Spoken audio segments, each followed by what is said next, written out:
بسم اللہ الرحمن الرحیم رب اشرح لی صدری ویسر لی امری واحلل عقدۃ من لسانی یفقہوا قولی صدق اللہ العظیم۔ جناب امتیاز احسن صاحب، معزز خواتین و حضرات، میں یہ مجلہ دیکھ رہا تھا، اس میں میرے بارے میں ایک لفظ لکھا ہوا ہے، He was arrested on 13th May 2013. I was not arrested, I was abducted. قانون کی زبان میں اگر میں arrested ہوتا تو مجھے کسی کورٹ آف لاء میں پیش کیا جاتا۔ ابڈکشن اور arrest کے درمیان اب فرق ختم ہو گیا ہے۔ مجھے جو موضوع دیا گیا ہے وہ موضوع ہے سورینٹی اللہ سبحانہ و تعالیٰ کی اور اس کے حوالے سے آئین کے اندر دیے گئے تحفظات۔ قرآن پاک کے مطالعے میں تمام پیغمبروں کی بنیادی طور پر دو ذمہ داریاں دی گئی ہیں۔ سب سے پہلی دو ذمہ داریاں، اس کے بعد باقی ساری چیزیں آتی ہیں۔ سیدنا موسیٰ علیہ السلام کو جب اللہ تبارک و تعالیٰ نے فرعون کے دربار میں بھیجا تو اس سے کہا انہو طغیٰ، یہ بہت سرکش ہو گیا ہے، اور سیدنا موسیٰ نے داخل ہوتے ہوئے دعا پڑھی انی عوذت بربی ربکم من کل متکبر لا یؤمن بیوم الحساب۔ اے اللہ، میں تیری اور اس شخص کے رب کی پناہ مانگتا ہوں ہر اس متکبر کے مقابلے میں کہ جو اللہ کی قیامت یوم آخر پر یقین رکھتا۔ حضرت موسیٰ نے فرعون کو یہ نہیں کہا کہ تم اللہ پہ یقین کرو، حضرت موسیٰ نے فرعون کو یہ نہیں کہا کہ میں پیغمبر بنا کے تم پر بھیجا گیا ہوں۔ پہلی بات، پہلا مطالبہ اسلام کے اندر اور قرآن کے اندر یہ ہے ارسل معنا بنی اسرائیل، بنی اسرائیل کو آزادی دے دو۔ جب تک آزادی کی تصور نہیں آتا، نہ دین نافذ ہوتا ہے، نہ ایمان نافذ ہوتا ہے، نہ کوئی اور چیز نافذ ہوتی ہے۔ پہلی چیز، مکہ کی وادیوں سے ہجرت کس لیے کی گئی تھی؟ مکمل آزادی، تاکہ آپ اپنے اس معاملے کے اندر اپنے اصولوں کے مطابق زندگی بسر کریں۔ اور دوسری چیز جو اسی آئین کے تحت تحفظ دی گئی ہے، اللہ کہتا ہے کہ میں نے تمام پیغمبروں کو بھیجا۔ میں قرآن کی آیت سنوں، تمام پیغمبروں کو لقد ارسلنا رسلنا بالبینات، نشانیاں دے کر بھیجا، وانزلنا معہم الکتاب، اور کتاب دے کر بھیجا، والمیزان، اور میزان، یہ جو سپریم کورٹ کے باہر لٹکی ہوئی ہے، یہ جو ہائی کورٹ کے باہر لٹکی ہوئی ہے، کیوں بھیجا؟ لیقوم الناس بالقسط، لوگوں کے درمیان، مسلمانوں کے درمیان نہیں، عیسائیوں کے درمیان نہیں، یہودیوں کے درمیان نہیں، لوگوں کے درمیان پیغمبر کیا کرتا؟ یقوم الناس بالقسط، رول آف لاء قائم کرے۔ یہ پیغمبروں کی ذمہ داری تھی رول آف لاء کو قائم کرنا، یہ پیغمبروں کی ذمہ داری تھی انصاف کو قائم کرنا، یہ پیغمبروں کی ذمہ داری تھی کہ جو اس معاشرے کو اندر یہ جو میزان اور کتاب دے کے، کتاب کیا ہے؟ قانون کی کتاب جو اللہ نے نازل کیا، وہ قانون کی کتاب اللہ کے نازل کیے ہوئے قانون کی کتاب اور انسانوں کے نازل کیے ہوئے قوانین میں کوئی زیادہ فرق نہیں ہے۔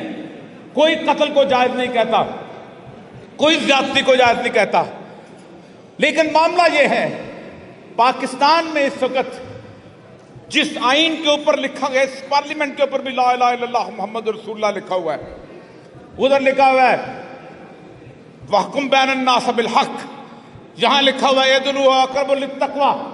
ان قرآن کی آیات کے لکھنے کے باوجود معاملہ یہ ہے کہ اس دور کے اندر، گزشتہ 1.5 سال کے اندر جو کیفیت گزری ہے، اس کیفیت کے اندر نہ اس وقت رول آف لاء ہے اور نہ مکمل آزادی ہے۔ یہ وہ پیغمبرانہ مشن کون ادا کرے گا؟ یہ آپ لوگوں پر اللہ ذمہ داری نکالتا ہے۔ وَكَذَلِكَ جَعَلْنَاكُمْ أُمَّةً وَسَطًا لِتَكُونُوا شُهَدَاءَ عَلَى النَّاسِ وَيَكُونَ الرَّسُولُ عَلَيْكُمْ شَهِيدًا۔ ہم نے تمہیں ذمہ داری دی ہے، بالکل ویسی ذمہ داری جیسی ہم نے پیغمبر کو دی تھی کہ تم پر گواہی دے۔ دو ذمہ داریاں مجھے پورے اس کے اندر اٹھا، اور اللہ کہتا ہے جب تم نہیں کرتے ہو نا، جب تم آزادی نہیں کرتے ہو نا، جب تم مکمل آزادی کی جدوجہد نہیں کرتے ہو، جب تم رول آف لاء نہیں کرتے ہو، اللہ کہتا ہے میں کیا کرتا ہوں؟ لباس الجوع والخوف، میں تمہیں بھوک اور خوف کا لباس پہنا دیتا ہوں۔ کیا ہم نے بھوک اور خوف کا لباس نہیں پہنا ہوا؟ کیا ہم زندگی کے اندر وہ اس کیفیت کے اندر نہیں ہے کہ جس کو اللہ بیان کرتا ہے قرآن کے اندر کہ کہ ہم ان کو ایسی کیفیت کے معیشت زنکا، ایک ایسی کیفیت میں کہیں گے کہ ان کی گزران مشکل کر دیں گے. وہ زندہ رہنا چاہیں گے نہیں رہیں گے. وہ ان کے پاس پیسہ ہوگا، دولت ہوگی، لیکن اس کے بعد ان کے لیے سہولیات جو ہیں بیمانی ہو کر رہ جائیں گے، گزران مشکل کر دیں گے. وَإِنَّهُ لَمَعِيشَةٌ ضَنْكَ. تو اب مسئلہ سارا یہ ہے، بھول ہے ان سارے لوگوں کی کہ جو اس کائنات کا پہیہ الٹا کرتے ہیں. میری عمر 68 سال کے قریب ہے. دنیا کی تمام تاریخ اٹھائیں اور پاکستان کی 2 موومنٹس اٹھا رکھیں. جب کبھی موومنٹ اٹھی ہے ہمیشہ پریس پر پابندی ہوئی، اس کے درمیان اٹھی. ایوب خان کے خلاف موومنٹ اٹھی، پریس اس کے پاس، اخباریں اس کے پاس، ریڈیو اس کے پاس، ٹی وی اس کے پاس. لیکن ہم بچے تھے جب ایوب کتا ہائے ہائے پوری گلی میں ہوتا تھا. ایوب خان کو پوچھا تم نے چھوڑا کیسے؟ اس نے کہا میں اپنے گھر میں بیٹھا ہوا تھا تو یہ میرے دونوں پوتے جو تھے اچانک ایک جھنڈا سا اٹھا کے تقریر کر رہے تھے، نعرہ لگا رہے تھے ایوب کتا ہائے ہائے. یہ ہوتی ہے پبلک سپورٹ. 77 تمام لوگ جیل میں تھے، تمام لوگ. مجھے یاد ہے اطلاع صاحب اس وقت اس گورنمنٹ کو چھوڑ کے واقعی رول آف لا کے لیے باہر نکلے تھے. آپ حیران ہوں گے کہ لیفٹ کے لوگ حسین نقی جیل میں، مظہر علی خان جیل میں، پنجاب پنج کے مظفر قادر جیل میں، الدین جیل میں، الطاف حسن قریشی اور مجیب الرحمان شامی، کون کون جیل میں نہیں تھا. تمام پریس اس کے ساتھ تھا. لیکن 77 کے جو لوگ لاہور کے شاہد ہیں انہوں نے وہ جلوس دیکھے ہوئے ہیں کہ جنہوں نے تختہ الٹ کے رکھ دیا تھا. آپ کیا سمجھتے ہیں دنیا میں ریولوشن جو ہے وہ پریس کے ذریعے آتے ہیں؟ پورے کے پورے 1917 کے اندر جب ریولوشن آیا ہے اس کا بولشوک ریولوشن، تو سائیکلو سٹائل مشین کے اوپر وہ کاغذات گھماتے ہوتے تھے، وہ لے کے جاتے ہوتے تھے. مسئلہ صرف یہ ہے، میں زیادہ باتیں آپ کے ساتھ نہیں کرنا چاہتا اس لیے کہ بنیادی طور پر دکھ، علم اور کیفیت ایسی ہے کہ اس وقت ہم اس مقام پہ آ چکے ہوئے ہیں. انقلاب کے اور تبدیلی کے جو مورخین ہیں، جو ان کے ماہرین ہیں، وہ کہتے ہیں کہ ہر معاشرے کا ایک ٹپنگ پوائنٹ ہوتا ہے، ایک قوت برداشت کی حد ہوتی ہے.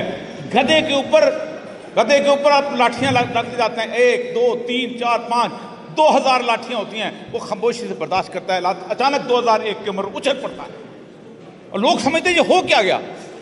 جو اقتدار میں بیٹھے ہوئے لوگ ہوتے ہیں وہ عوام کو غبارہ سمجھتے ہیں، غبارے کی طرح پھونک بھرتے جاتے ہیں، غبارہ لمبا ہوتا جاتا ہے، ایک دن ان کے منہ پہ پھٹ جاتا ہے.